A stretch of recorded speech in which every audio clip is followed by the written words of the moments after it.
პირველ რიგში ძალიან დიდი მადლობა რომ დაგვრთანხმდით ინტერვიუზე. ჩვენთვის დიდი პატივია ნამდვილად. ბატონო რობერტ, აი ახალი დაბრუნებული ბრძანდებით არგენტინიდან, სადაც დადგით სპექტაკლი. თქვენ თავად მე რამდენადაც თქვენი Facebook გვერდიდან შევიტყვე, არ იყავით უკმაყოფილო. აი რა სპექტაკლი დადგით ჩვენს მაყურებელს თუ შეიძლება რომ მოუთხროთ. ეს არის ბერძნული მითოლოგიის თანამედროვე ვერსია ამერიკელის იუჯინ ონილის, ყოველშეურის ჩარლი ჩაპლინის სიმამრი გახდათ.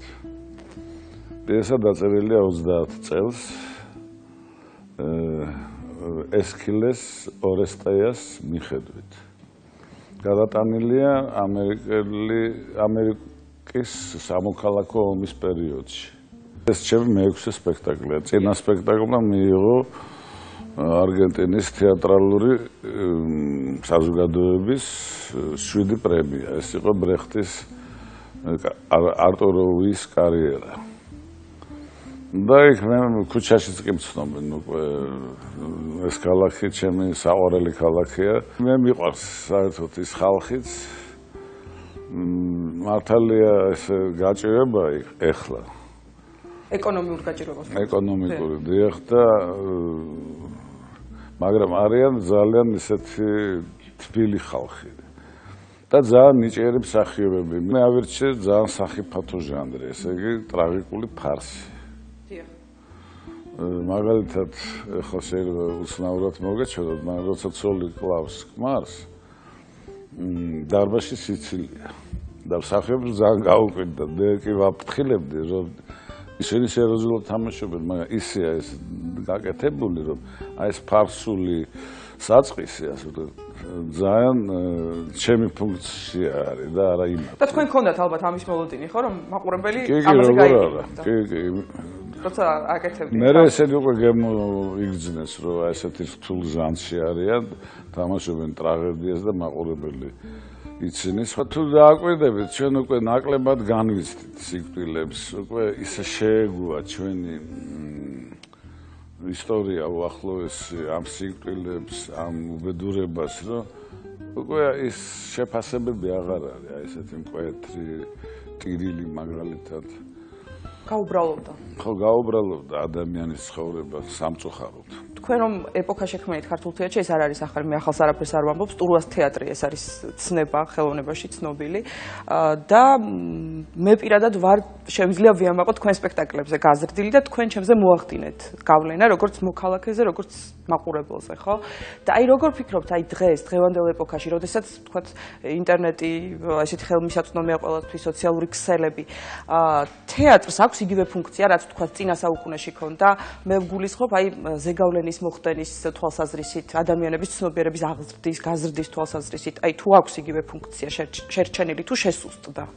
რასაკროველია შესუსტდა, არ უნდა დავამალოთ ეს და თეატრი ვალდებულია მოძებნოს რაღაც ისეთი ხერხები, რომელიც თეატრს ისევ გააცოცხლებს. იცით რა, ჩემი ახალგაზრდობის დროს იყო საბჭოთა კავშირში მიდიოდა კამათი, რომ თეატრი მოკვდა და ის უნდა შეწყდეს თეატრი საერთოდ როგორც ხელოვნება, რომ კინომ აიღო ეს ფუნქციები, ეს იყო მაშინ, როცა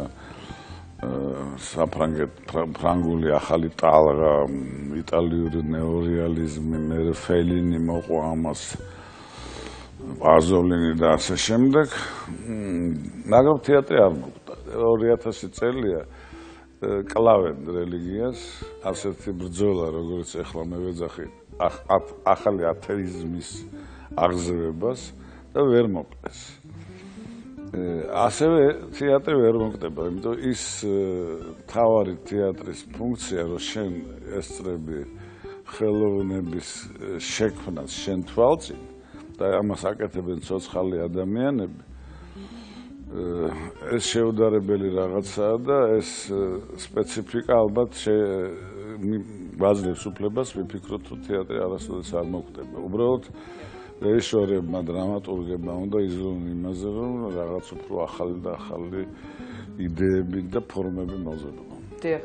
და მიუხედავად იმისა, რომ თქვენ არაერთხელ გითქვამთ სათქმელი თქვენი სპექტაკლებით, თავის დროზე ყვარყვარე, შემდეგ კავკასიური და ასე შემდეგ და უფრო ახლო წარსულში პრეზიდენტი, დაცვის ბიჭი და სიყვარული ჩემი ერთ-ერთი საყვარელი სპექტაკლი, ჭალაშჩიტი და ასე შემდეგ, მუდმივად ახალს თავაზობთ, სიახლეს თავაზობთ მაყურებელს და ერთ-ერთი ასეთი სიახლე ბოლო თქვენი ნამუშევარი საქართველოში იყო კალასი, ხო?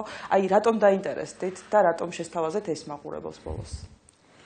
იცით რა, ისეთი დრო დადგა, როცა ხელოვანი და ნუ კერძოდ თეატრი იქნება ეს მუსიკა, ოდნავ ინტერესს აღარ იწევს ისეც მაყურებელში, რასაც იწევდა წინათ. და თვითონ მთავრობაც რაღაც ისე ზემოდან გვიცხეს, ვინც ემსახურება თეატრს. ნუ ცდილობს დაგვაფინანსოს, მაგრამ უჭირს თვითონ და ამიტომ თეატრი მაინც რაღაც ასეთი მოპყრობა ცოტა არ იყოს გვამცირებს, მაგრამ ხალხი მაინც დადის თეატრში.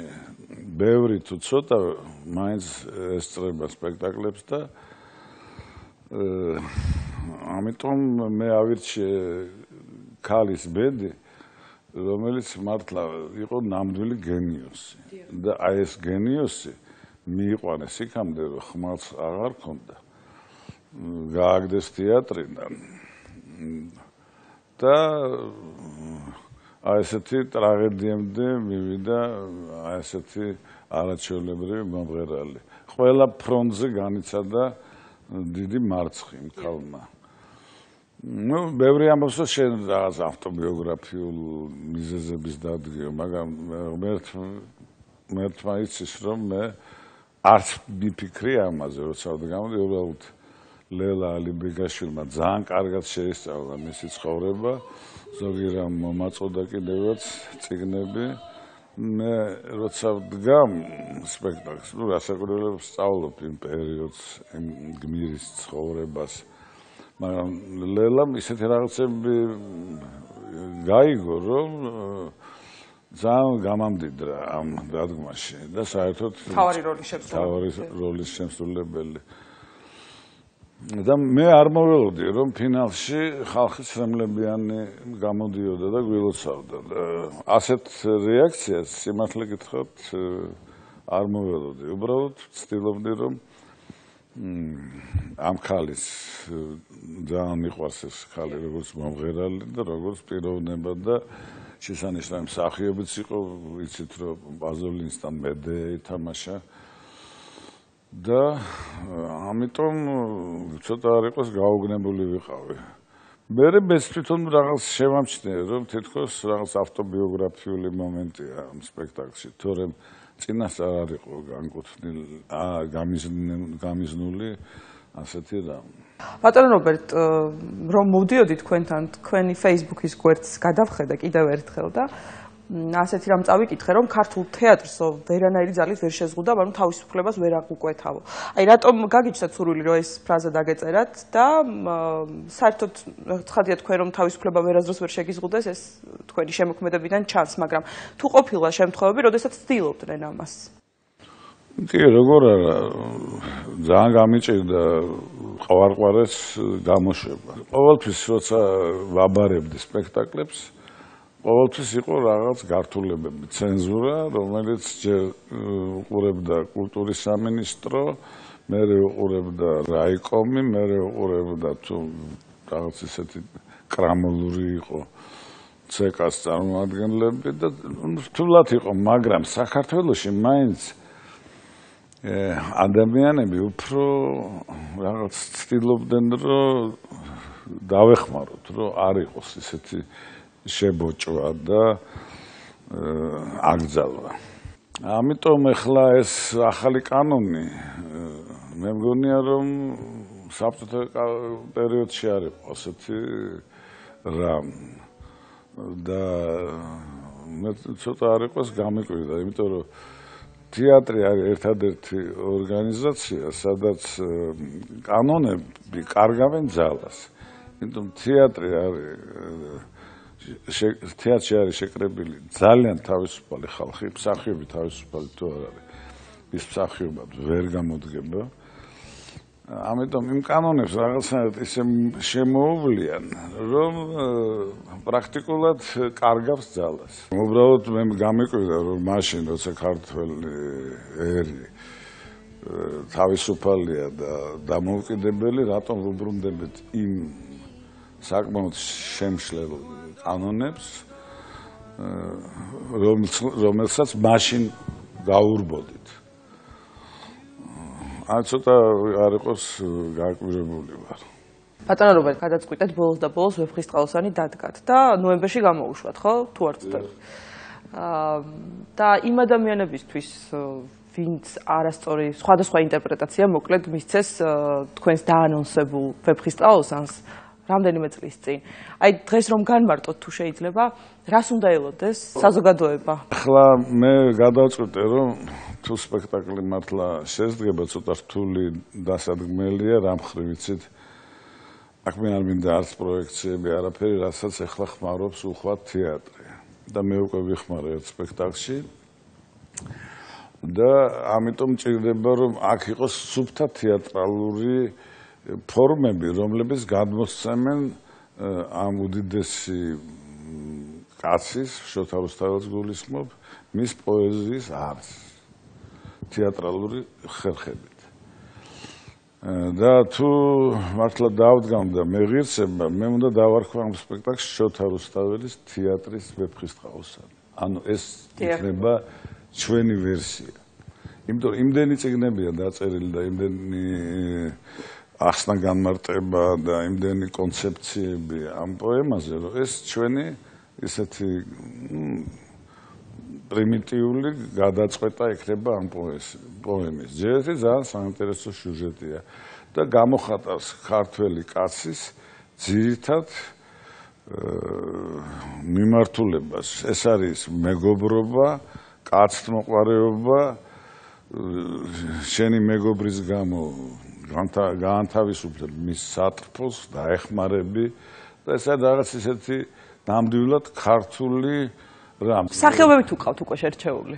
იცით რა, მსახიობები დაახლოებით მაქვს, მაგრამ ვერ დავასახელებ, იმიტომ რომ მაშინ თეატრში უფრო მეტი აფეთქებები მოხდება, ვიდრე ამ კანონმა მოახდინა. საერთოდ იქნება ვეფხისტყაოსანი ბომბი, როგორ ფიქრობთ, ბომბის აფეთქება? თავისთავად იქნება, იმიტომ რომ იცით რა არის, ეს ამ პოემას მე ხელს ვარ ვახლებ. მე ხნი რაღაც ნაწარმოებს თეატრში. მე მეორეც ის სხვანაირად, მაგრამ უნდა მქონდეს უფლება, რომ ყველამ რაღაც თავისი ვერსია დადგას, იმიტომ რომ ბოლოს და ბოლოს მსოფლიო ხომ უნდა გაიგოს არა მარტო კითხვით, არამედ კიდე რაღაცა სანახაობით.